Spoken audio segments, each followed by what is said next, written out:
Hey friends, how are you? I hope you are doing well.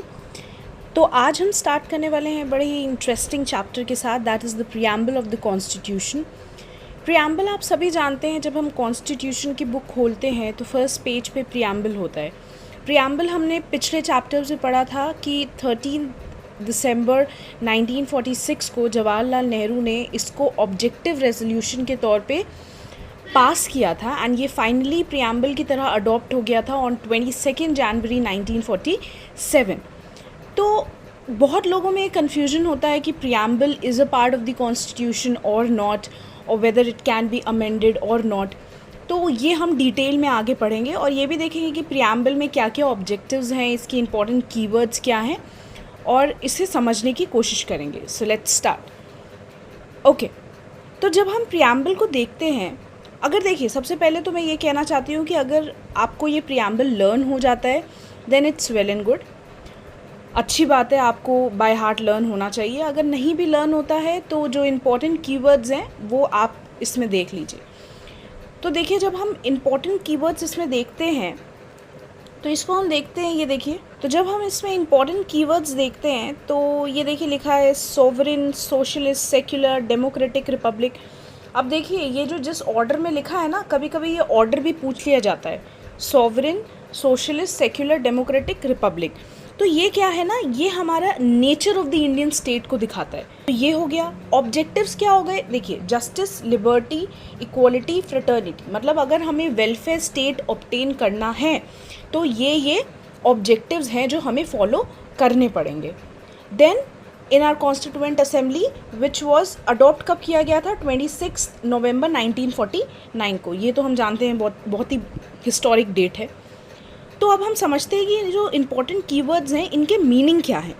तो देखिए, जब हम देखते हैं सॉवरेन आते हैं, सॉवरेन का मतलब होता है कि we are no more under the rule of any other country, we are independent.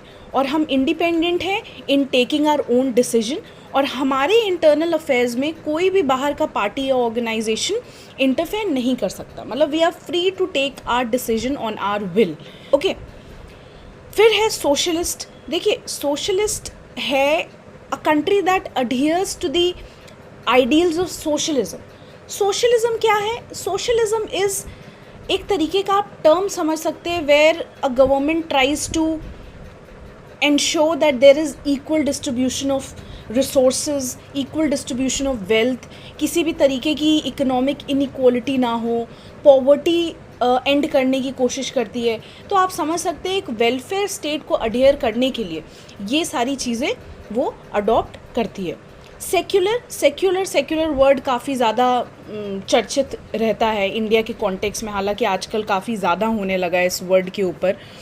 Secular is like the state will maintain equal distance from all the religion. मतलब हमारे स्टेट का कोई पर्टिकुलर रिलीजन नहीं है। जैसे आप बहुत सारे नेशंस, कंट्रीज़ देखते हो वर्ल्ड में जिन्होंने एक पर्टिकुलर रिलीजन को अडॉप्ट किया हुआ है। जैसे कोई इस्लामिक स्टेट्स हैं, बहुत सारों ने क्रिश्चियनिटी को अडहियर किया हुआ है। लेकिन हमारे इंडिया में, because it is a diverse nation, बहुत सारे रिलीजन के लोग यहाँ पे रहते हैं, तो it has opted for secularism. मतलब state has no religion of its own. अगर वो किसी एक के बेनिफिट में कुछ काम करता है तो उसे दूसरे के भी बेनिफिट के लिए काम करना पड़ेगा, ठीक है ना। Then comes democratic. देखिए, जब डेमोक्रेसी की बात होती है तो हम सब जानते हैं कि democracy stands it is the form of government by the people, of the people and for the people. तो इन तीनों चीज़ में ना, by the people, for the people, of the people में एक टर्म बहुत कॉमन है, दैट इज़ द पीपल। तो हमारे यहाँ जो सुप्रीम अथॉरिटी है that is the people. People play a very important role, चाहे वो डिसीजन मेकिंग प्रोसेस हो, चाहे कुछ भी हो। देखिए, लोकसभा में जब रिप्रेजेंटेटिव जाते हैं, इलेक्शंस होते हैं, तो हम ही अपने रिप्रेजेंटेटिव चूज़ करते हैं। तो अगर कल को जाके government at the centre is not working properly तो इनडायरेक्टली हम ही उसके ज़िम्मेदार होते हैं। तो इलेक्शंस के टाइम अपना रिप्रेजेंटेटिव चूज़ करने में हमें बहुत ही वाइजली एक्ट करना चाहिए। ओके, तो डेमोक्रेसी में people are the most important thing.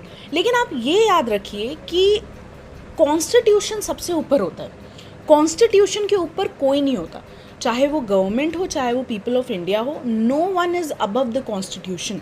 हर किसी को कॉन्स्टिट्यूशन के दायरे में रहकर ही काम करना है, ठीक है। तो जब मैंने डेमोक्रेटिक वर्ड बोला और मैंने बोला कि पीपल को सुप्रीम अथॉरिटी दी जाती है, तो ये मत समझो कि people are above the constitution, ठीक है। तो कॉन्स्टिट्यूशन सबसे इम्पॉर्टेंट है हमारे यहाँ। रिपब्लिक देखिए, डेमोक्रेसी दो तरीके से होती है, एक मोनार्की होती है, एक रिपब्लिक होता है। मोनार्की जैसे हम ब्रिटेन में देखते हैं, वहाँ पे जो हेड ऑफ द स्टेट होता है, जो क्राउन होता है, हिज पोस्ट इज़ हेरिडिटरी, वो फॉलो होता है विद इन देयर फैमिली, तो उसमें कोई इलेक्टेड हेड नहीं होता, तो उस केस में उसको मोनार्की बोलते हैं। लेकिन हमारे यहाँ the head of the state that is the president is the elected one, हमारे यहाँ प्रेसिडेंट इनडायरेक्टली इलेक्ट किया जाता है, तो ये क्या हो गया, रिपब्लिक हो गया। हमारे यहाँ हेरिडिटरी सिस्टम नहीं चलता है, ठीक है। अब देखिए, ये सारी चीज़ें तो थी, sovereign, socialist, secular, democratic, Republic, ये क्या है, nature of the Indian state है।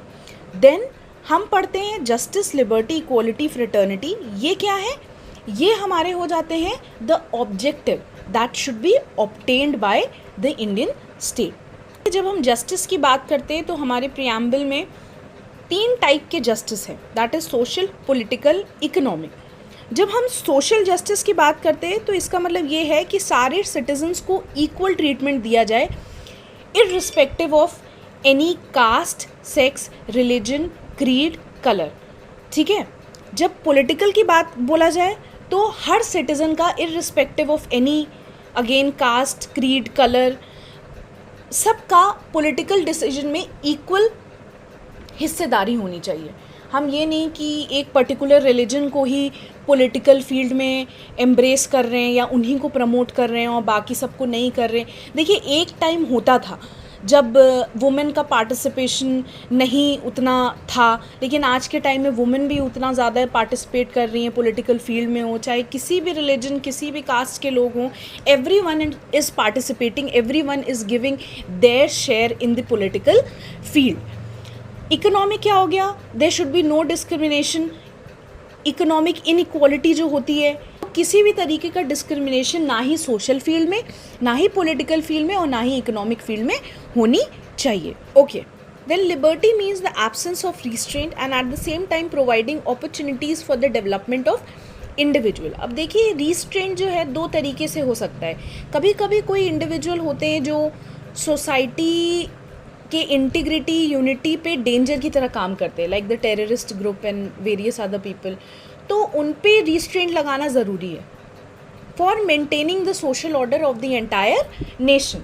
लेकिन रिस्ट्रेंट अगर जानबूझ के लगाया जाए, जो आपके फ्रीडम को, आपके पर्सनालिटी को डेवलप होने से रोक रही है, देन वो रिस्ट्रेंट गलत है। तो यहाँ पे लिबर्टी क्या है, मतलब you are free to do anything, लेकिन आप ये नहीं कर सकते कि आप पूरे नेशन या अपने सोसाइटी के यूनिटी, इंटीग्रिटी या सोशल ऑर्डर को किसी भी तरीके से बिगाड़ रहे हो।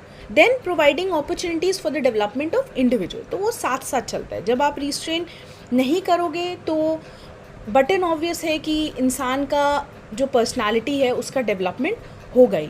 अब लिबर्टी देखिए 5 तरीके की होती है, that is thought, expression, belief, faith and worship. देखिए, ये कभी कभी पूछ देता है डायरेक्ट कि how many types of liberty, how many types of justice, तो ये आपको याद रखना ज़रूरी है कि ये 5 तरीके के होते हैं liberty, that is thought, expression, belief, faith and worship. Equality means the absence of special privileges to any sections of the society. Special privilege मतलब किसी खास तरीके का privilege अगर किसी पर्टिकुलर सेक्शन को दिया जा रहा है और जो सेक्शन है सोसाइटी की उसे उस चीज़ से वंचित किया जा रहा है, तो वो गलत है।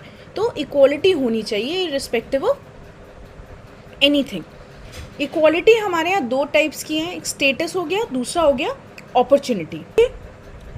अब आखिरी आता है फ्रेटर्निटी। फ्रेटर्निटी मतलब होता है सेंस ऑफ ब्रदरहुड। ब्रदरहुड मतलब भाईचारा। तो ये बहुत ज़रूरी है for the dignity of the individual and for the unity and integrity of the nation. देखिए K M. Munshi, a very prominent member of the drafting committee, उन्होंने प्रियम्बल को horoscope of our sovereign democratic republic बोला था। देखिए कभी कभी आ जाता है कि सेंटेंस लिख दिया है और उसमें पूछ रहे हैं कि इसको किसने बोला था, तो ये आप देख लीजिए। अब देखिए कभी कभी ये उठता है ये सवाल कि preamble should be considered a part of the constitution और नॉट। तो एक हमारा बेरोबारी केस आया था, तो उसमें क्या बोला गया था कि preamble is not a part of the constitution.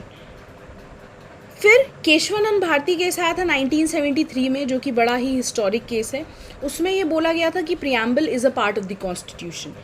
पहले ये भी एक कन्फ्यूजन हो रहा था कि उसमें अमेंडमेंट किया जा सकता है कि नहीं। अगर देखिए वो कॉन्स्टिट्यूशन का पार्ट नहीं है तो बटन ऑब्वियस है कि उसमें अमेंडमेंट नहीं किया जा सकता है। लेकिन जब केशवानंद भारती केस में ये क्लियर हो गया कि it is a part of the constitution, then उसमें अमेंडमेंट पॉसिबल है। लेकिन देखिए अमेंडमेंट अगर होगा अंडर आर्टिकल 368, तो एक चीज़ बहुत इम्पॉर्टेंट ये ध्यान में रखने वाली होती है कि हम कॉन्स्टिट्यूशन के बेसिक फीचर्स के साथ या फंडामेंटल फीचर्स के साथ छेड़छाड़ ना करें। फंडामेंटल फीचर्स जैसे हो गया सिटीजनशिप हो गया, जैसे पार्लियामेंट्री फॉर्म ऑफ गवर्नमेंट हो गया। अब ये जैसे पार्लियामेंट्री और अचानक से हम बोले कि कल से हम presidential form of government follow करेंगे, तो वो सारी चीज़ें एक्सेप्टेबल नहीं होती।